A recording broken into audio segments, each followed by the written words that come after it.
a slippery layer in between. The mechanism for an avalanche weak layer is different, but it's the same idea. One layer of snow sliding off another. As the snow continues to build up above a weak layer, it finally puts too much weight on it, and the snow slides off as a dangerous slab avalanche. This can send tons of snow plummeting down a mountain slope, sometimes at speeds greater than 100 miles per hour, with enough force to crush cars, buildings, and people.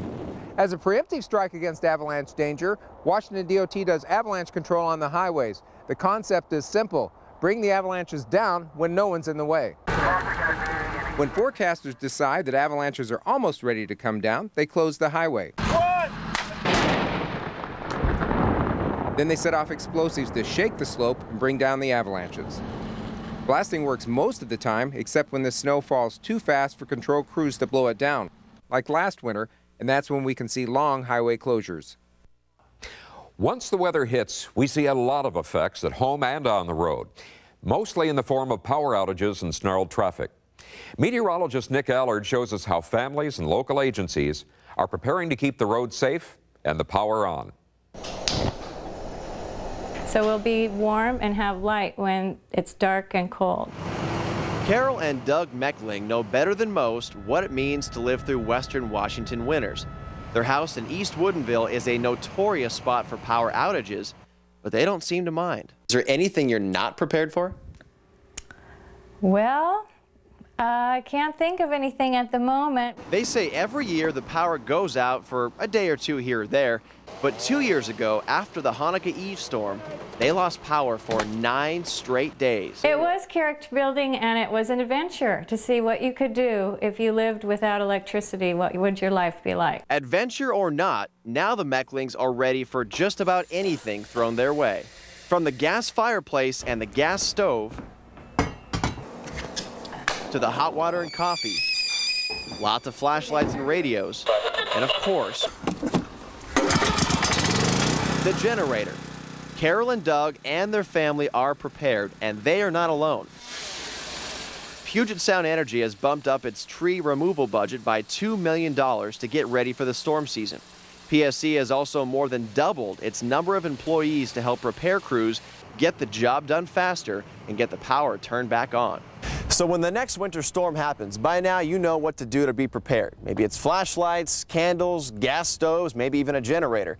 But what happens when you head outside on the roads? Will they be prepared? Well, thanks to new equipment like this, King County says yes.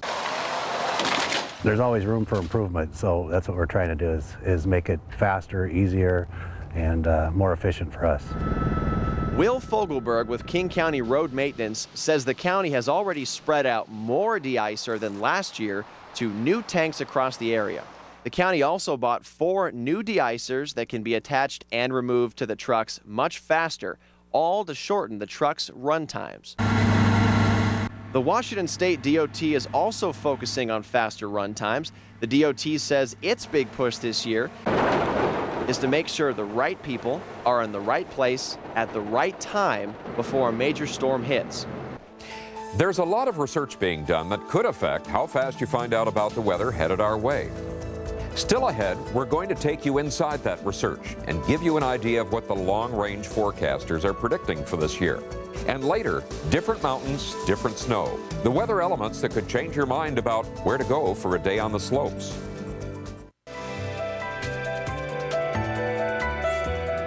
Much of the research that has led to our understanding of weather in our region was done here at the University of Washington. Rich, Shannon, and I all studied atmospheric science at the university and have maintained close contacts.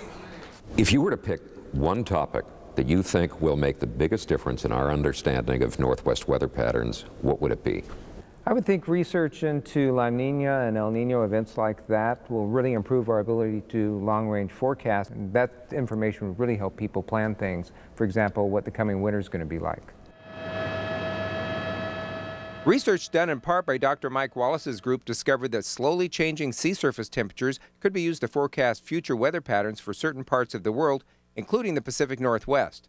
The best known of these forecasting tools is El Nino. This is when warmer than normal sea surface temperatures in the tropical Pacific can lead to a warmer and drier than normal winter for Washington. La Nina is the other side of the coin. Below normal sea surface temperatures can foretell a cool and wet winter. This year we're moving from La Nina to a neutral year. This means the coming winter will not have a bias either way, and that makes it harder to predict what's ahead. In neutral years, we see a lot of weather variability and frequent extreme events. Neutral winters have produced windstorms like the one that sank the Hood Canal Bridge, and widespread flooding due to the Pineapple Express occurred during neutral years twice in the 1990s. So Shannon, what's your take on that? Well, to me, forecasting around the Olympics, sometimes it feels like you have a really tall person sitting in front of you at the movies and you're trying to see around him and see what's coming. So I'm really looking forward to research being done by Professor Robert Houts and his group. They're going to be looking further into how the Olympics impact incoming Pacific storms. The Olympics pull a tremendous amount of water out of the sky. Some parts of the range receive over 200 inches of rain a year.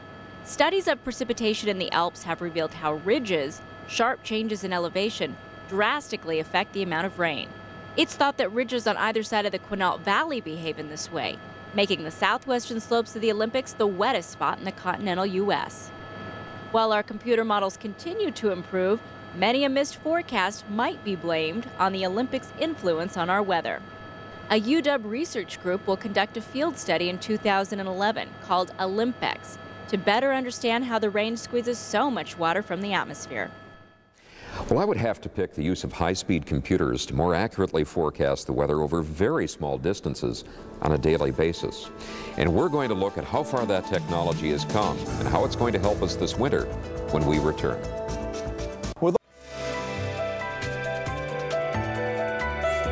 At News Center 5, Television weather broadcasts have changed greatly over the last 20 years.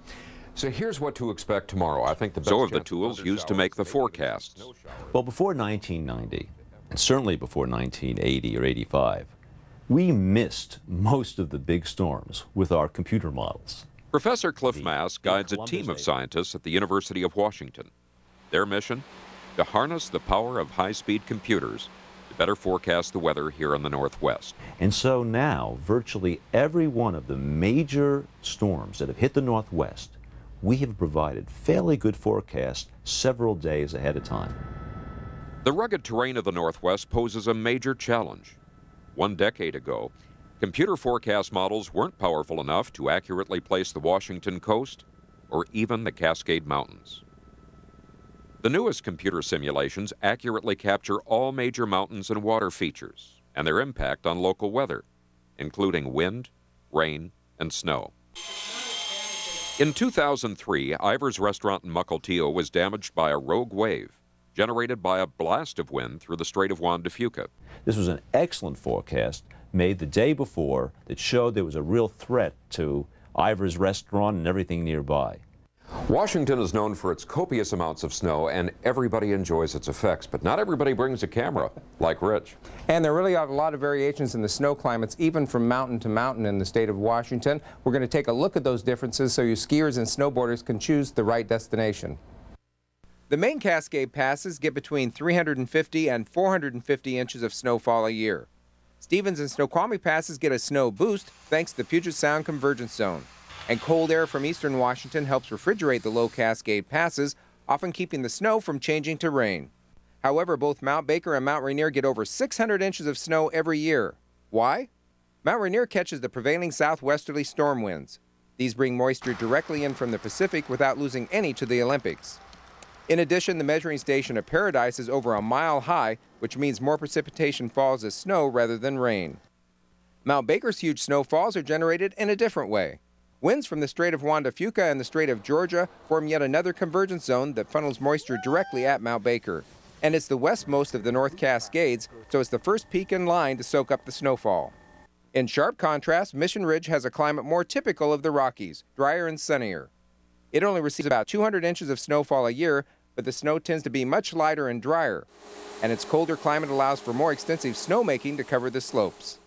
Crystal Mountain is kind of a hybrid. It averages about 350 inches of snow per year, even though Mount Rainier blocks some of the snow headed for it. But the volcano also seems to act as a filter, taking out much of the wettest snow coming in from the Pacific and giving Crystal drier snow and more sunshine between storms. And throughout the winter, we keep you updated on the exact conditions at the ski areas with our ski report each day on King 5 Morning News and King 5 News at 5.